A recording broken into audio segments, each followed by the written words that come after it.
Kashmir of Odisha. হ্যাঁ, এরকম interesting একটা নামের জন্যই এই গন্তব্যটা ঠিক করা। গঙ্গা পার করে আমরা চলেছি, রাত্রি 11:30টায় ট্রেন, মোটামুটি টাইমেই বেরিয়েছি। এবার দেখা যাক বাকিটা পথ। এই আমার সহযাত্রীরা,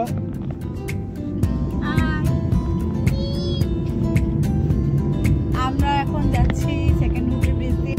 উড়িষ্যা বলতে প্রথমেই জগন্নাথ ধাম বা পুরীর কথা মনে পড়লেও উড়িষ্যার কাশ্মীর কিন্তু বলা হয়ে থাকে দারিংবাড়িকে। আর তাই বাক্সপ্যাটরা গুছিয়ে সবাই মিলে বেরিয়ে পড়লাম দারিংবাড়ির উদ্দেশ্যে। ট্রেনে করে ব্রহ্মপুর স্টেশনে পৌঁছে সেখান থেকে 119 কিলোমিটারের দূরত্ব হলো দারিংবাড়ি। গাড়ি আগে থেকে ঠিক করে রাখলে ব্রহ্মপুর স্টেশন থেকে রিসিভ করে সাইট সিন করাতে করাতে ওরাই আপনাকে পৌঁছে দেবে দারিংবাড়ির হোটেলে। কলকাতা থেকে ব্রহ্মপুর যাওয়ার জন্য হাওড়া ও শালিমার উভয় ক্ষেত্র থেকেই ট্রেন আছে। ঈশ্বর স্মরণ করে রাতের ট্রেনেই আমরা শালিমার থেকে যাত্রা শুরু করেছিলাম ব্রহ্মপুরের উদ্দেশ্যে।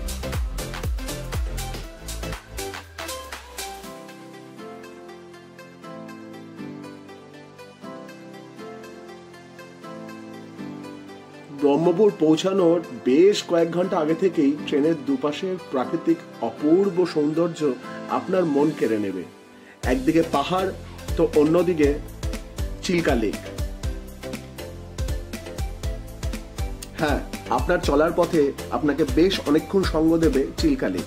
পুরী থেকে আমরা চিল্কার যে দিকটা দেখি এটা অন্য প্রান্ত। এই জায়গাটাকে বলা হয় রম্ভা। এই রম্ভা আমরা পরে আসব গোপালপুর হয়ে, তবে যাওয়ার পথে রম্ভার এই চিল্কা দর্শন সত্যি মন কেড়ে নিল। উড়িষ্যার ছোট্ট শহর রম্ভা মূলত চিল্কার জন্যই বিখ্যাত। এখানে কিন্তু চিল্কার বেশ কিছু দ্বীপ নজরে আসে যেগুলো পর্যটকদের কাছে ভীষণই জনপ্রিয়। ব্রহ্মপুর স্টেশনে পৌঁছালাম। ট্রেন 3.5 ঘন্টা লেট। কি আর করা যাবে, যাত্রা শুরু। তবে সবকটা স্পট দেখবই। ব্রহ্মপুর স্টেশন 3.5 ঘন্টা লেট করে পৌঁছালাম। তারপর আবার এখন গাড়ির এসে পৌঁছায়নি, গাড়ির জন্য অপেক্ষা। ঠিক আছে, দেখা যাক কি লেখা আছে। তবে অপেক্ষা আমাদের খুব বেশি করতে হয়নি। অবশেষে আমাদের ড্রাইভার সাহেব এলেন এবং আমাদের পথ চলা ফের শুরু। তবে চলার আগে অতি অবশ্যম্ভাবী কিছু সেলফি।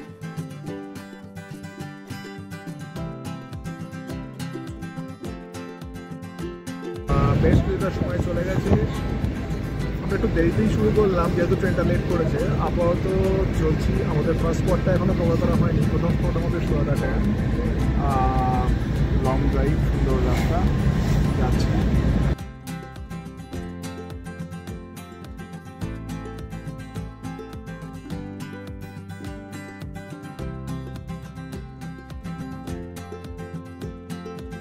ব্রহ্মপুর হলো উড়িষ্যার গঞ্জাম ডিস্ট্রিক্টের সদর বা হেডকোয়ার্টার। গঞ্জাম ডিস্ট্রিক্ট থেকে আমরা কান্ধামাল ডিস্ট্রিক্টের দিকে এগিয়ে চলেছি, কারণ এই কান্ধামাল জেলাতেই দারিংবাড়ি অবস্থিত। চলার পথে এখানকার প্রাকৃতিক দৃশ্য, জনজীবন আমরা তাড়িয়ে তাড়িয়ে উপভোগ করছিলাম এবং তার সঙ্গেই সমানতালে চলছিল আমাদের নিজেদের মতো করে আনন্দ উপভোগ করা।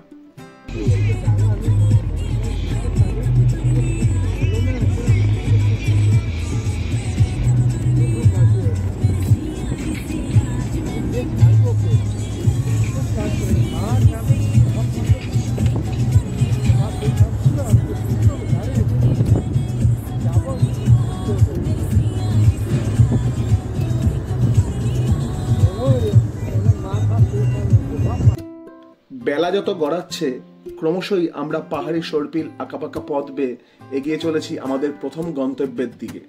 চলার পথে হঠাৎ করেই আমরা পেয়ে গেলাম পাহাড়ি বৃষ্টি।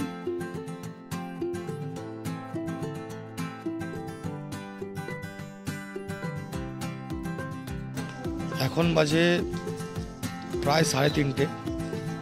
আমরা প্রথম স্পট পৌঁছালাম ঘুন্টেশ্বরী টেম্পল। অল্প অল্প বৃষ্টি হচ্ছে,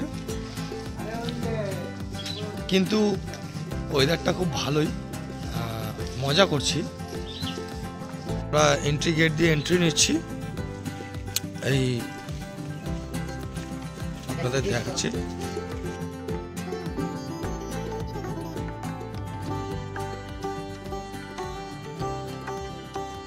সুরদা ড্যাম, খন্তেশ্বরী মন্দির এবং সিদ্ধেশ্বর মহাদেব মন্দির, এই তিনটে স্পট পাশাপাশি একসাথেই আপনারা এই তিনটে স্পট দেখে নিতে পারেন।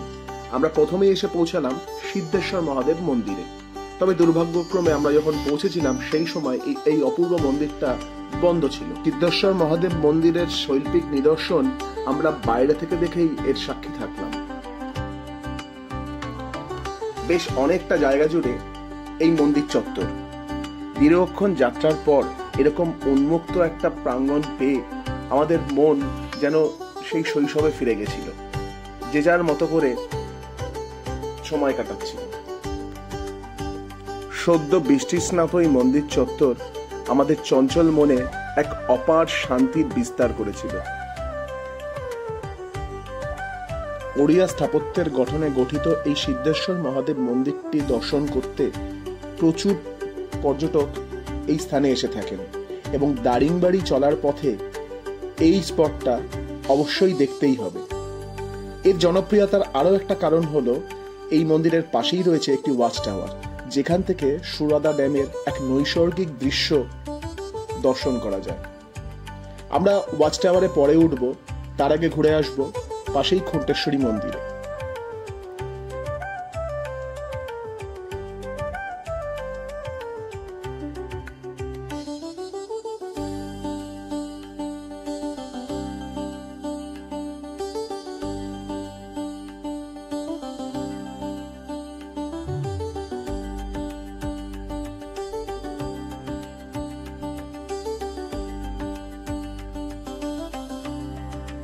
যদিও এখন বৃষ্টি হচ্ছে, আর যেহেতু উপরে সেট আছে কোনো অসুবিধা হওয়ার কথাই নেই।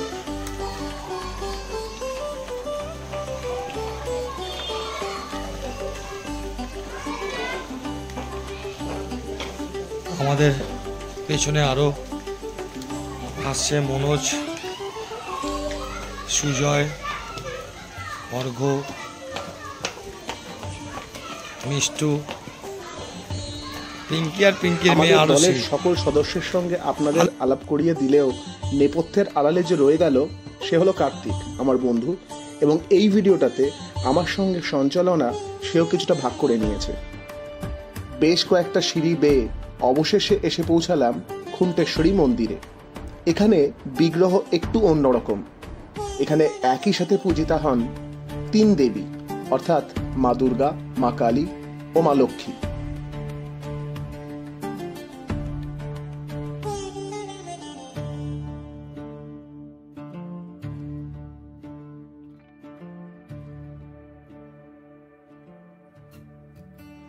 খন্তেশ্বর মন্দির থেকে মায়ের আশীর্বাদ নিয়ে আমরা আবার ফিরে এলাম সিদ্ধেশ্বর মহাদেব মন্দির প্রাঙ্গণে, কারণ এবার আমরা উঠব সেই ওয়াচ টাওয়ারে। সুরদা ড্যাম সংলগ্ন এই ওয়াচ টাওয়ারে না উঠলে আপনার এই যাত্রার অনেকটাই মিস। এখান থেকে এক অপূর্ব দৃশ্যর আপনি সাক্ষী থাকবেন। ঋষিকুল্লা নদীর ওপর তৈরি এই সুরদা ড্যাম, এবং ড্যামের পাশেই রয়েছে খন্তেশ্বরী মন্দির, সিদ্ধেশ্বর মহাদেব মন্দির। একসাথে এতগুলো স্পট দর্শন করে আমরা আবার এগিয়ে চললাম আমাদের পরবর্তী গন্তব্যের দিকে।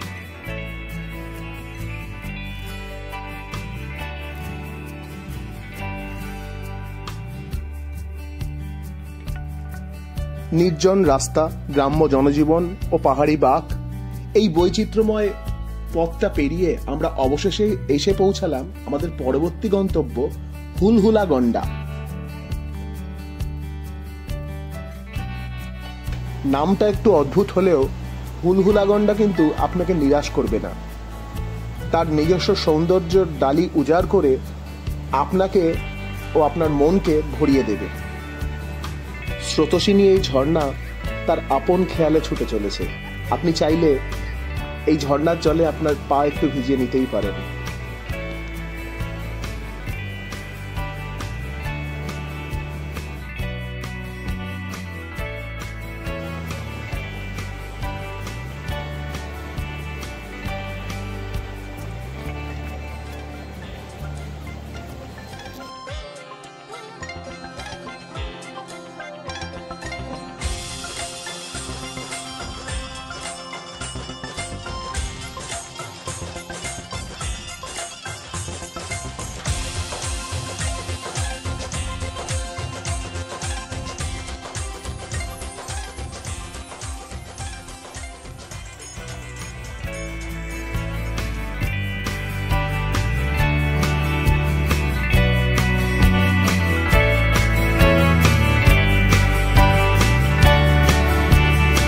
চঞ্চল এই পাহাড়ি ঝর্ণার পাশে দাঁড়িয়েই সাক্ষী হলাম আমাদের যাত্রার প্রথম দিনের সমাপতনের। আর তাই মুঠোবন্দি করে রাখলাম সারাটা দিনের সেই স্মৃতিগুলো।